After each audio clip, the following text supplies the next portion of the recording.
Olá amigos, meu abraço a todos, sejam muito bem-vindos a mais um Era Uma Vez, essa nossa lista de vídeos em que tratamos de embates jurídicos reais e que nos dão ensejo para uma reflexão acerca do direito e da sociedade em que estamos inseridos. Hoje temos mais um conflito entre jornalistas e conflito esse que envolve outra vez a liberdade de expressão. É o caso das ações movidas pelo jornalista Kennedy Alencar contra a Veja e o jornalista Felipe Moura Brasil em um processo e contra o Mário Sabino do Antagonista em outro processo. Tudo porque ambos noticiaram informações desagradáveis, porém verdadeiras, em que o nome de Kennedy era mencionado. Aquela história da gráfica dos irmãos do Kennedy Alencar. Quer saber mais sobre o caso? Então vamos juntos.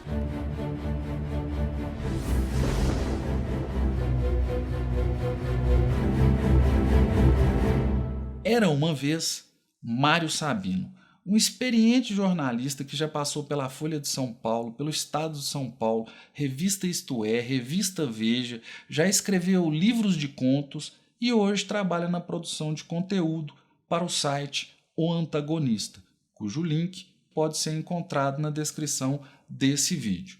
Sabino, ao conferir as informações sobre gastos de campanha apresentados ao TSE pelo PT e referentes às eleições de 2014, percebeu que uma gráfica específica de nome VTPB, Serviços Gráficos Mídia Exterior Limitada, havia recebido um valor considerável, acima de 22 milhões e 900 mil reais. Intrigado, o jornalista visitou o endereço da gráfica e descobriu que no local não se encontrava gráfica alguma. Havia lá apenas uma porta fechada em que os vizinhos nunca viram movimento ou atividade referente a uma gráfica. Sabino também procurou informações na Junta Comercial do Estado de São Paulo e descobriu que a VTPB havia sido criada em 2008, tendo como objeto a atividade de banca de jornais, até que em julho de 2014, às portas da campanha presidencial, procedeu à alteração contratual, de modo que a sociedade se tornou uma gráfica apta a emitir notas fiscais para a prestação de serviços dessa natureza na campanha eleitoral.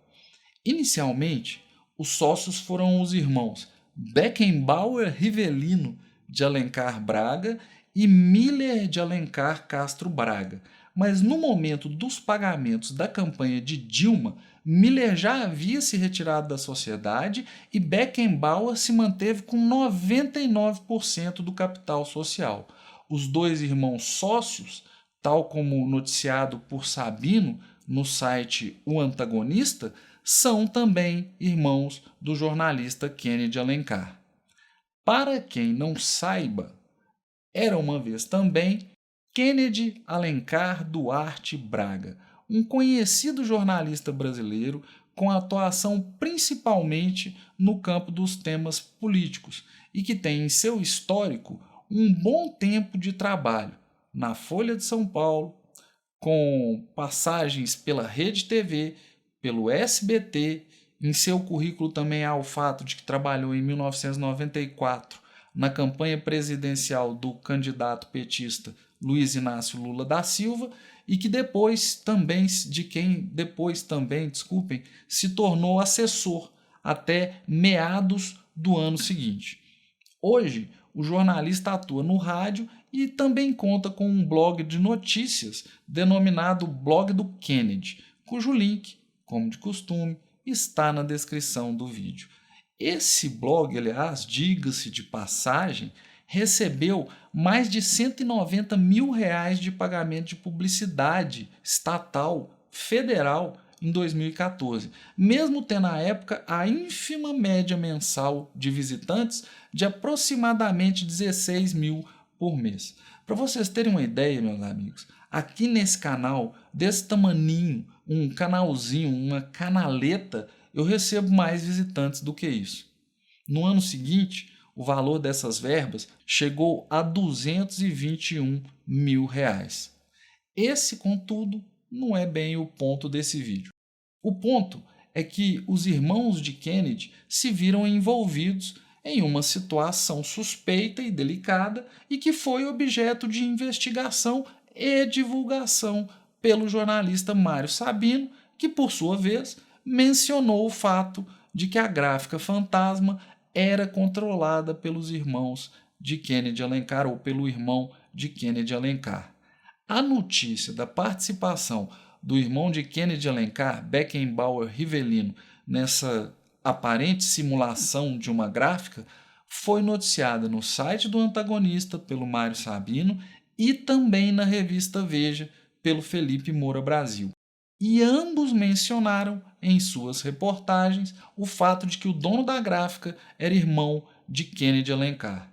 Em razão dessas menções, Kennedy Alencar moveu a ação contra ambos, contra Felipe Moura Brasil e a Veja, em ação que tramitou na 34ª Vara Civil do Foro Central Civil da Comarca de São Paulo e com a apelação tendo sido julgada pela Terceira Câmara de Direito Privado do Tribunal de Justiça daquele mesmo estado, e contra Mário Sabino em uma ação que tramitou na 6ª Vara Civil da mesma comarca e foi julgada em grau de apelação pela Segunda Câmara de Direito Privado do Tribunal de Justiça do Estado de São Paulo.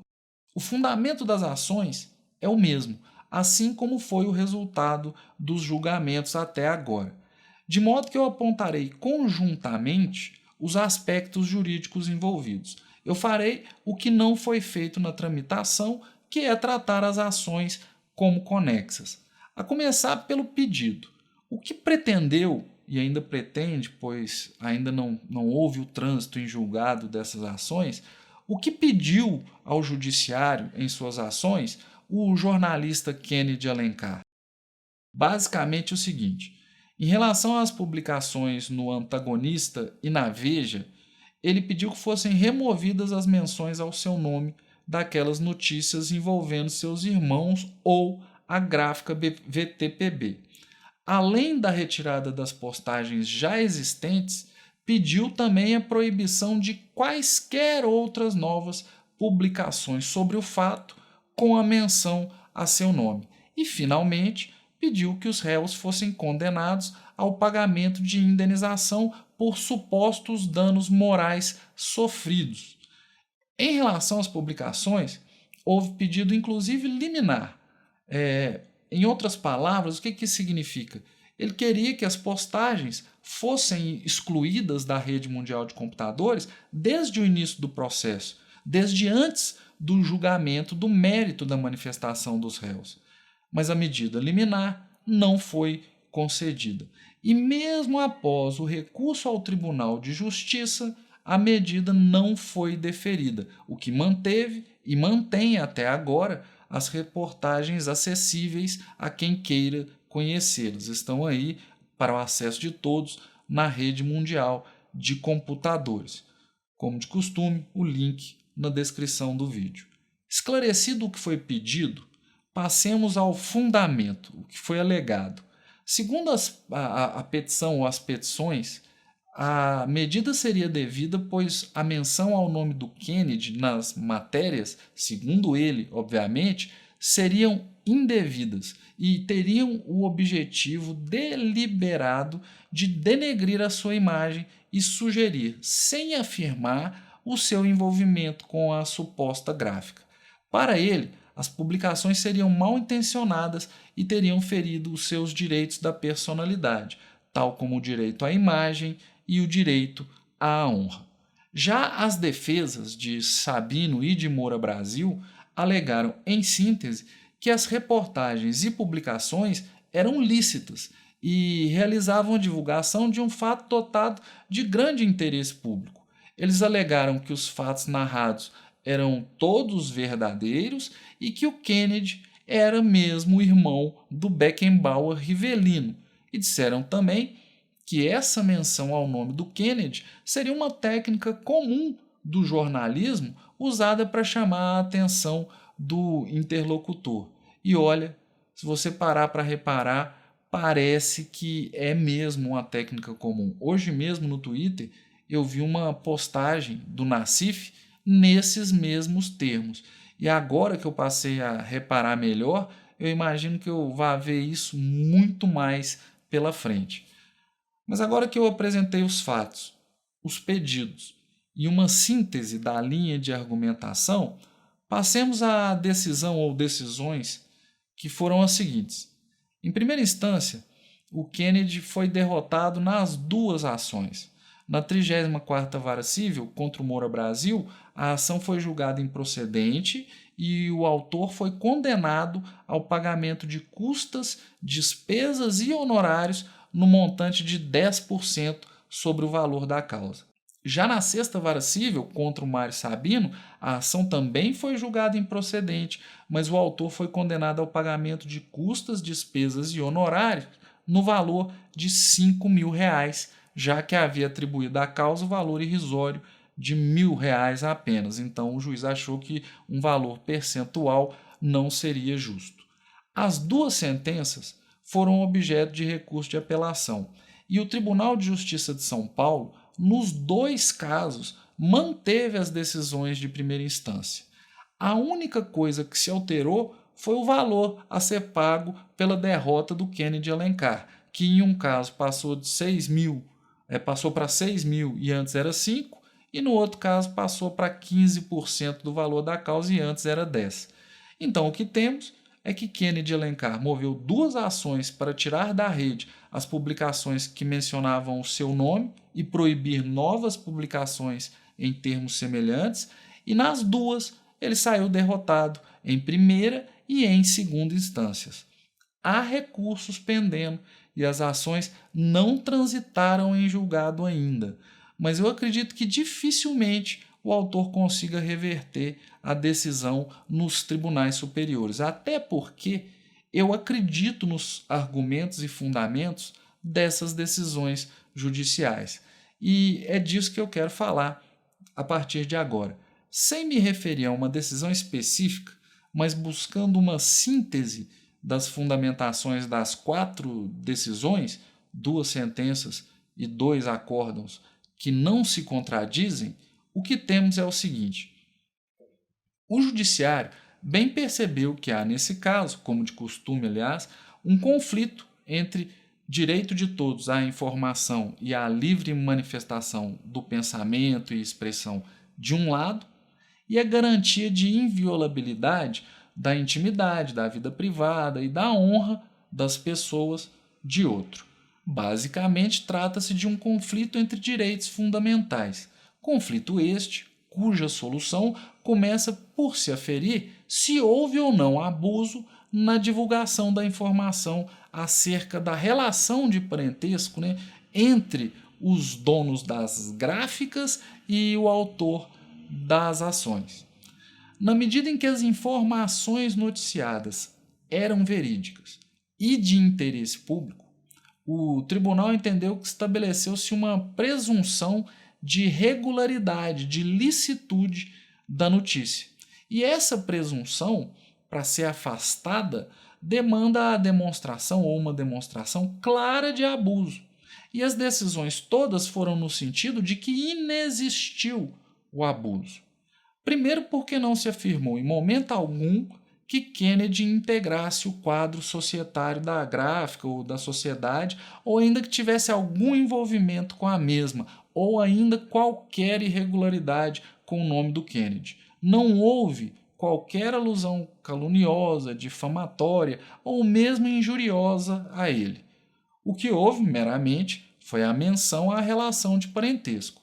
Especificamente no caso, por tratar-se de jornalista conhecido, e é algo que ele mesmo disse isso na petição inicial, uma pessoa notória em sua atividade, deve-se aceitar que esteja exposta a críticas, questionamentos e ao escrutínio público da sua atuação.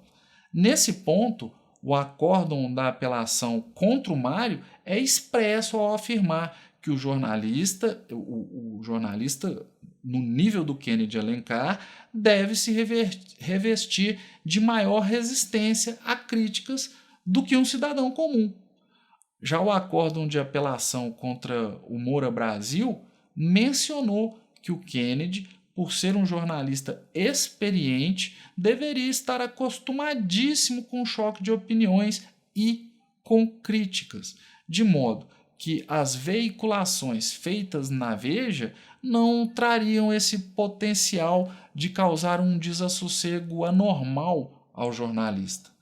Esse entendimento, permito-me destacar, não vale apenas para esse caso. Dessas decisões é possível extrair uma regra geral, qual seja: grandes jornalistas estão sujeitos à crítica e à exposição, tanto quanto os políticos. E isso não é só pela influência que eles exercem no debate político, não. É também por terem acesso aos meios midiáticos para o enfrentamento das críticas que lhes atingem e que lhes são dirigidas. Quanto ao dano, julgou-se que não cabia indenização por danos morais nem contra Felipe Moura nem contra Mário Sabino, na medida que eles teriam agido nos limites do direito à liberdade de expressão, informação e comunicação. Entendeu-se que eles não deram causa a nenhuma obrigação de indenizar. Segundo o judiciário, os eventuais dissabores sofridos pelo autor Kennedy estariam dentro dos limites do direito e do debate público em uma democracia. Por fim, e para concluir, permitam-me fechar com a minha opinião, é aquele momento em que eu faço inimigos, né? A minha opinião sobre o caso. Vocês que me acompanham aqui sabem da minha desconfiança em relação ao trabalho dos jornalistas que nós temos. Eu desconfio do conhecimento técnico, desconfio do alinhamento ideológico e, em alguns casos, desconfio da própria honestidade intelectual mesmo. Sempre que possível, eu tento me informar por fontes diversas e, melhor ainda, se forem contraditórias, conflitantes. E por isso me interessa, sim, saber mais acerca dessas pessoas, especialmente quando são financiadas com o direito público, ou melhor, quando são financiadas com o dinheiro público, como é o caso do Kennedy Alencar. E eu penso, sim, que a notícia sobre o envolvimento dos irmãos do Kennedy nesse caso gera dano moral. Ao menos de minha parte, que já desconfiava do fato dele ter trabalhado para o PT, a impressão que fica é de alguém que, se não está envolvido em tramóia, ao menos não tem o distanciamento necessário para noticiar com honestidade a Lava Jato e outras questões da República. E assim como eu, imagino que deve existir outras pessoas para quem a imagem do Kennedy tenha, sim, ficado arranhada. Portanto, eu considero que houve dano, sim, houve dano, mas não um dano indenizável, na medida em que foi um dano que resultou do exercício regular de direito do trabalho dos outros jornalistas. E é isso, amigos. Muito obrigado a você que me acompanhou até o final desse vídeo. Aproveite o embalo e deixe nos comentários o que você pensa desse caso. E eu fico por aqui. Obrigado, amigos. Um grande abraço e até a próxima.